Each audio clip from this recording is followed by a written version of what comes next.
নমস্কার বন্ধুরা, চলে এসেছি হরগৌরী পাইস হোটেলের নতুন একটি আপডেটস নিয়ে। আজকের পর্বে শুরুতেই আপনারা দেখতে পাবেন গৌরী যখন বোর্ডটা দেখতে পায় তখন গৌরীর এটাই মনে হয় যে এটা কি করে সম্ভব, আমি তো হুবহু এই বোর্ডটাই দেখেছিলাম। কেন মনে হচ্ছে বারবার যে আমি এখানে একবার নয় বারবার এসেছিলাম। তখন গৌরী তার বাবার সেই গামছাটা দেখতে পায়। তখন গৌরী বলে, এই গামছাটা খুব কাছের মনে হচ্ছে, গামছাটা কার আর কে ব্যবহার করতো, দেখে আমার খুব আপন মনে হচ্ছে। এরপর গৌরী তার মায়ের মেডেলগুলো আর পুরস্কারগুলো দেখতে পায়। পর দেখা যায় ঐশানী একটা ট্রাঙ্ক দেখতে পায় এবং সেই ট্রাঙ্কটা খুলে ঐশানী তার মধ্যে একটা ডায়েরি দেখতে পায়। আর সেই ডায়েরিটা নিয়ে ঐশানী বলে, এটা তো হুবহু আমার হাতের লেখার মতো, কিন্তু আমি তো এগুলো কখনোই লিখিনি। আর এর মধ্যে তো অনেক রান্নার রেসিপি যেগুলো তো আমি জানিই না, তাহলে আমি কখনই বা কি করে লিখবো। এরই মধ্যে দেখা যায় সেখানে একটি লোকের ছায়া পড়ে। এই ঘরে গৌরী বাদেও অন্য আরেকজন ছিল। তার বাবার শঙ্কর ঘোষের সেই খুন্তি আর হাতাও দেখতে পায়। এরপর গৌরী সেই পুরনো প্রদীপটি খুঁজে বের করে আর সেই প্রদীপটার দিকে গৌরী মুগ্ধ হয়ে তাকিয়ে থাকে। অন্যদিকে দেখা যায় যেহেতু প্রভাকর রুদ্রকে সব সত্যিটা বলে দিয়েছিল, তখন রুদ্র প্রভাকরকে এটাই জিজ্ঞাসা করে, আচ্ছা সত্যিই যদি ভাস্কর কাকা ধিয়ের মা বাবাকে মেরে থাকে তাহলে এটার কি কোনো প্রমাণ আছে আপনার কাছে? আর আপনি যেদিন আমাদের বাড়িতে প্রথমবার গিয়েছিলেন সেদিন আপনি এরকমভাবে প্রশ্ন করেছিলেন, আপনার কথাগুলো শুনে এরকম মনে হয়েছিল যে আপনি ঘোষবাড়িতে অনেক দিন ধরে ছিলেন, আপনি ঘোষবাড়িকে খুব কাছ থেকে চেনেন, আপনি ঘোষবাড়িতেই অনেক দিন থেকেছেন। বলুন তো আপনি কে? গোয়েন্দার আড়ালে আপনার আসল পরিচয় কি, বলুন তো আপনি কে? এরপর প্রভাকর বলে, আমি হলাম প্রভাকর ঘোষ, ঘোষবাড়ির বড় ছেলে। আর রুদ্র এটা শুনে তো অবাক হয়ে যায়। রুদ্র বলে, আপনি প্রভাকর ঘোষ? তার মানে আপনি তো জেলে ছিলেন, আপনি তো ক্রিমিনাল। পর প্রভাকর বলে, হ্যাঁ আমি জেল খেটেছি, আমি অপরাধী, আমি অনেক অন্যায় করেছি, আমি অনেক পাপও করেছি, কিন্তু তার জন্য আমি আমার প্রাপ্য সাজাও পেয়েছি। এই মেজবউর সাথে অনেক অন্যায় করেছি। জানো যে ঐশানীকে আমি মারতে চেয়েছিলাম, সেই ঐশানী জেলের মধ্যে গিয়ে তাই দাবি করেছে যেন জেলের মধ্যে আমার ভালো ব্যবহার দেখে আমার সাজাটা যেন কম করে দেয়। কাঁদতে কাঁদতে বলে, এত কিছুর পরও মেজবউ এটাই চেয়েছিল যেন আমি তাড়াতাড়ি বাড়ি ফিরে যাই। প্রভাকর পুরনো স্মৃতিগুলো আবারও মনে করে। প্রভাকর রুদ্রকে বলে, তুমি জানো, তোমার জানার কথাও নয়, আসলে আমি একসময় অসুস্থ ছিলাম, মানসিকভাবে আমি সুস্থ ছিলাম না। আমাকে সেই তখন মেজবউ বাড়িতে ফিরিয়ে এনেছিল। তার আগে আমি রাস্তায় রাস্তায় ঘুরতাম।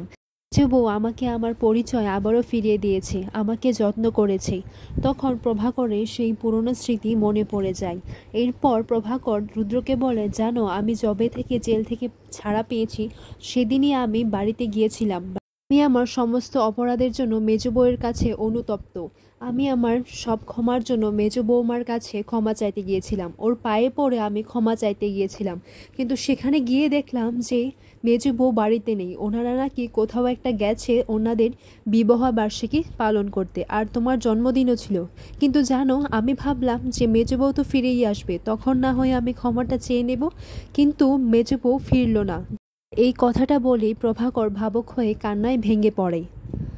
এই সব কিছুর পেছনে এই দায় হচ্ছে ভাস্কর ঘোষের। আমার বিশ্বাস ছিল যে আমার ধীমা বেঁচে আছে, আর সেদিন থেকে আমি 15 বছর ধরে ধীমাকে খুঁজে এসেছি। আর যখন আমি 15 বছর পর ধীমাকে খুঁজে পেলাম তখন দেখলাম যে আমার ধীমার তার পুরনো স্মৃতি মনে নেই, মনেই নেই যে ও হচ্ছে শঙ্কর আর ঐশানী ঘোষের মেয়ে ধী। গৌরীর এই সুযোগটা নিয়েই ভাস্কর অনেক বড় একটা চক্রান্ত করেছে। ও আর পিয়া মিলে গৌরীর ক্ষতি করতে চেয়েছে, একটা চরম বিপদ আসতে চলেছে। এরপর রুদ্র বলে, করেছিল, কিন্তু ভাস্কর কাকা তো এখন বেঁচে নেই। এরপর প্রভাকর বলে, তুমি কি নিশ্চিত? তুমি কি নিজের চোখে ওর বডিটা দেখেছো? ভাস্কর এত সহজে মরবে না, ওর কই মাছের জান। অন্যদিকে দেখা যায় গৌরী ঐশানী ঘোষ মানে তার মায়ের সেই পুলিশের ইউনিফর্মটা দেখতে পায়। ইউনিফর্মটা ছুঁয়ে গৌরী ভালো করেই দেখছিল, আর এদিকে দেখা যায় যে ওই ঘরের মধ্যে একজন গৌরীর উপর নজর রাখছে। কিন্তু এই লোকটি কে? এরপর দেখা যায় সেই লোকটি হচ্ছে ভাস্কর ঘোষ। তখন ভাস্কর বলে, আমি তোমার মায়ের কাছ থেকে অনেক মার খেয়েছি, আর আজকে আমি ঐশানী ঘোষের মেয়ে এই গৌরীকে মেরেই ছাড়ব। পর ভাস্কর গৌরীর দিকে একটা ভারী জিনিস ছুঁড়ে মারে, আর তখনই গৌরী তার খুন্তি হাতা নিয়ে তৈরি হয়ে যায় এক রুদ্র রূপে। আর তখনই ভাস্কর দেখে এটাই বলে যে এই তো পুরোপুরি মেজ বউয়ের মতো, গৌরীকে তো পুরো ঐশানী ঘোষের মতোই লাগছে, হুবহু মেজ বৌদির মতো। তখন ভাস্করের মনে পড়ে যায় যে ঐশানীর কথা, আর ঐশানী কিভাবে রণরঙ্গনা হয়ে উঠেছিল। ভাস্কর গৌরীকে এই রূপে দেখে কিছু একটা ঘাবড়ে যায়। তখন ভাস্কর বলে, আমি আজ একে শেষ করেই ছাড়ব। অন্যদিকে দেখা যায় রুদ্র প্রভাকরকে বলে, আচ্ছা আপনি মহেশমতির কাছে যাননি কেন? তখন প্রভাকর বলে, আমি কোন মুখে যাব রুদ্র, তুমি বলতে পারো? এই মায়ের সাথে তো অনেক অন্যায় করেছি রুদ্র। একটা সময় আমি গঙ্গায় তলিয়ে গিয়েছিলাম, তাই এটাই ধরে নিয়েছিল যে আমি আর বেঁচে নেই। কিন্তু আমার মা বিশ্বাস করেনি। আমার মা বিশ্বাস করেছিল যে ওর বড় খোকা একদিন ঠিক ফিরে আসবে। ও বিশ্বাসটা আঁকড়ে ধরে রেখেছিল। এরপর মেজ বৌমা যখন আমাকে বাড়িতে ফিরে নিয়ে যায় তখন আর কেউ আমাকে চিনতে পারেনি, কিন্তু আমার মা আমাকে ঠিক চিনে নিয়েছে। ওর বড় খোকাকে উনি চিনে নিয়েছেন। বড় খোকাকে উনি ওনার প্রাণের চাইতেও বেশি ভালোবাসতেন। আর আমি ওনার সাথে কি করলাম? আমি আমার মায়ের সাথে বিশ্বাসঘাতকতা করেছি। আর যে মেজ বউ মায়ের প্রাণ ছিল, সেই মেজ বউকে আমি বারবার বারবার বিপদে ফেলার চেষ্টা করেছি।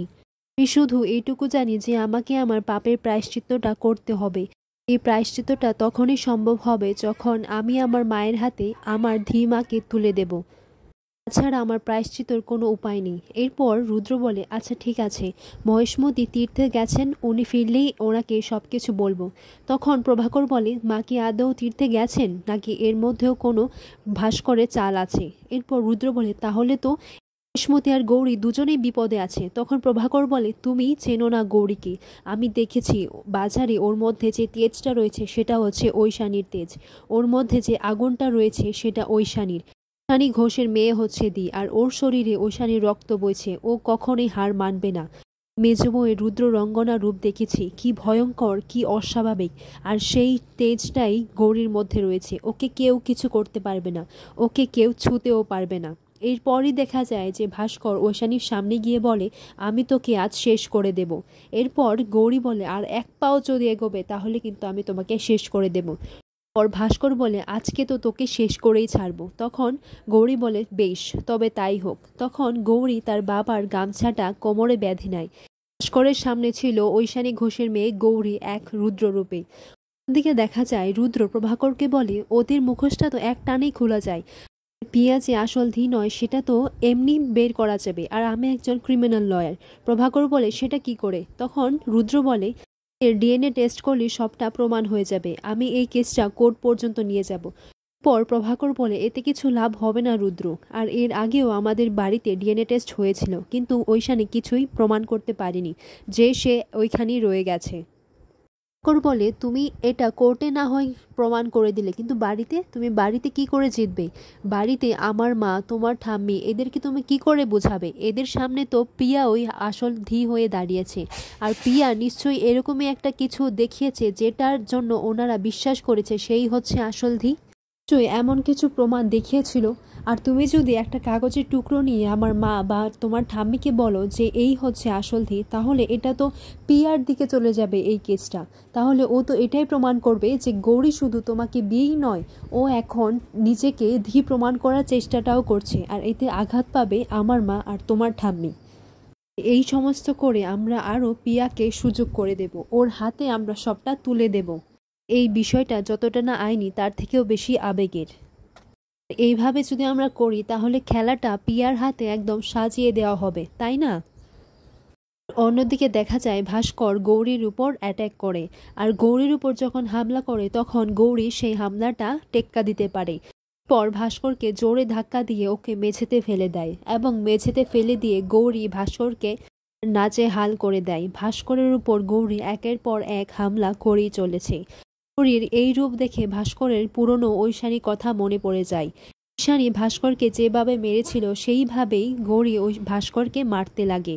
তখন ভাস্কর গৌরীর উপর একটা ভারী জিনিস ছুঁড়ে দেয়। তখন গৌরী সেখান থেকে সরে যায়, আর এই মুহূর্তেই ভাস্কর সেখান থেকে পালিয়ে যায়।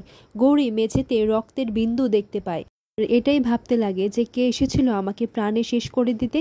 আর পর্বটি এখানেই শেষ হয়। আগামী পর্বে আমরা দেখতে পাবো যে গৌরী রুদ্রকে দেখিয়েছে, দেখুন স্যার, আমি আজকে এই ঘর থেকে এটা পেয়েছি। সেই মুহূর্তে ঘরের মধ্যে জোরে হাওয়া বইতে শুরু করে।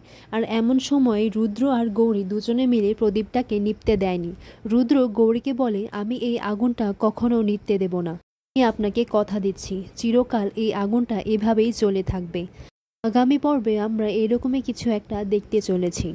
আজকের ভিডিওটি এখানেই শেষ করলাম। ধন্যবাদ।